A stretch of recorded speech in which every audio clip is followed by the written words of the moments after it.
अस्सलाम वालेकुम किसान भाइयों, खुशामदीद।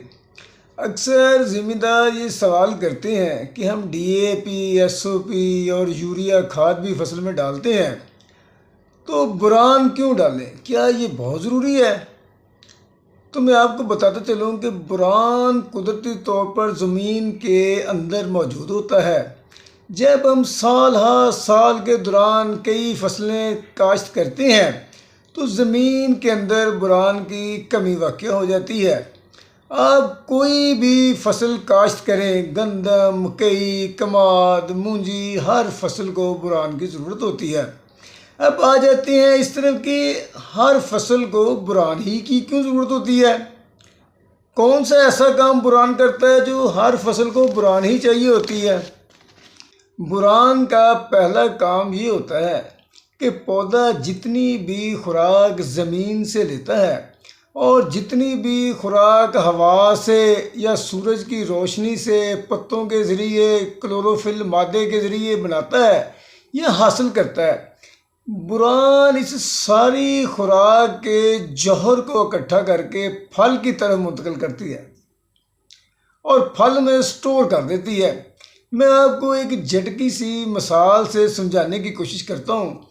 जैसे शहद की मक्खी फूल फूल से रस चूसती है और उस सारे रस को शहद में तब्दील करके छत्ते के अंदर जमा कर देती है, यही काम बोरान का है। वो तमाम पौधे की खुराक को इकट्ठा करके फल की तरफ ले जाता है और उसके अंदर स्टोर कर देता है। और जो सबसे बड़ा काम है बोरान का, वो अब शुरू होता है। फसल चाहे कोई भी हो, दुनिया की कोई भी फसल हो, वो पॉलिनेशन करती है। पॉलिनेशन के बगैर ना तो फल बन सकता है ना दाना। अब मैं आपको समझाता हूँ कि पॉलिनेशन होता क्या है। चलिए गंदम के पौधे से ही मैं आपको समझा देता हूँ। गंदम का पौधा जब सिटा निकालता है ना, जब सिटा बाहर आता है तो आपने देखा होगा कि उसके ऊपर बूर सा होता है एक। वो बूर जो है ना, वो 7 से 8 दिन तक रहता है। वो जो बूर होता है ना, वो नर मादा पोलर होते हैं जो करोड़ों की तादाद में होते हैं। वो 7-8 दिन अमल जारी रहता है। नर मादा पोलर जो है ना, वो आपस में मिलाप करते हैं, तो उसके बाद दाना बनता है। तो जो नर मादा को मिलाप की तरफ है ना, वो बोरान लेके जाता है।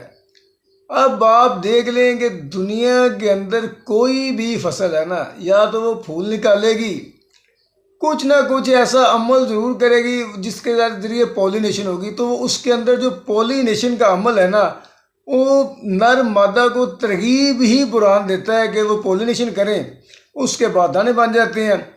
अगर फसल के अंदर बोरान की कमी रह जाए या ज़मीन के अंदर बोरान ना हो, तो वो फसल बाँझ हो जाती है, वो पूरा ना फल बना नहीं पाती। तो इससे उसका ना झाड़ जो होता है ना, वो बहुत ज़्यादा कम हो जाता है। बोरान ज़मीन के अंदर आप अगर साल में एक दफ़ा ही डाल देते हैं तो वो पूरे साल के लिए काफ़ी होता है। मगर आप ना ये देख लें कि अगर आपने कपास की फसल में बोरान डाला है ना, तो उसके बाद अगर गंदम लगाई है ना, तो उसको बोरान की ज़रूरत नहीं है। अगर आपने गंदम में बोरान डाल दिया है तो उसके बाद जो भी फसल लगाएंगे ना, उसको बोरान की ज़रूरत नहीं होगी, यानी कि ये 1 साल तक चल जाता है। अब आ जाते हैं कि बोरान की कितनी मिकदार डालनी चाहिए और कौन कौन से बोरान डालने चाहिए। बोरान तो बेसिक एक ही होता है, उसकी परसेंटेज होती है ना, वो कम कम या ज़्यादा होती है, ये समझ लें आप। इस वक्त मार्केट के अंदर जो 3 किलो वाला एफएफसी कंपनी का बोरान चल रहा है ना, मेरे हिसाब से वो सबसे बेहतर बोरान है। और उसके मुकाबले के और कंपनियों के भी हैं, ये नहीं कि एफएफसी का ही है, और बाकी खाद वाली कंपनियों के भी हैं। अगर आप ये ज़मीन की तैयारी के वक्त डाल लेते हैं ना, तो ये सबसे बेहतर है। पौधे की पूरी ज़रूरियात पहले दिन से ही पूरी कर देगा और एंड तक ये चलता रहेगा। अगर आप किसी वजह से ज़मीन की तैयारी के वक्त बुरान नहीं डाल सके तो फिर मार्केट के अंदर पानी में हल होने वाले बुरान भी मिल जाते हैं। आप पहले पानी के साथ हल करके बुरान का फ्लड कर दें। अगर आप न ज़मीन की तैयारी के वक्त बुरान डाल सके हैं ना पहले पानी के साथ डाल सके हैं तो फिर आप ऐसा करें कि जब पौधा सिट्टे निकालने की तरफ जा रहा हो ना, सिट्टा अंदर ही हो, निकला ना हो, अभी निकालने की तरफ जा रहा हो या गोब बनने की तरफ जा रहा हो ना, तो फिर आप उसके ऊपर बुरान का स्प्रे कर दें। स्प्रे वाले भी बुरान मार्केट के अंदर मौजूद होते हैं। इससे ये फ़ायदा होगा कि पौधे के अंदर जो बुरान की कमी है ना वो पूरी हो जाएगी।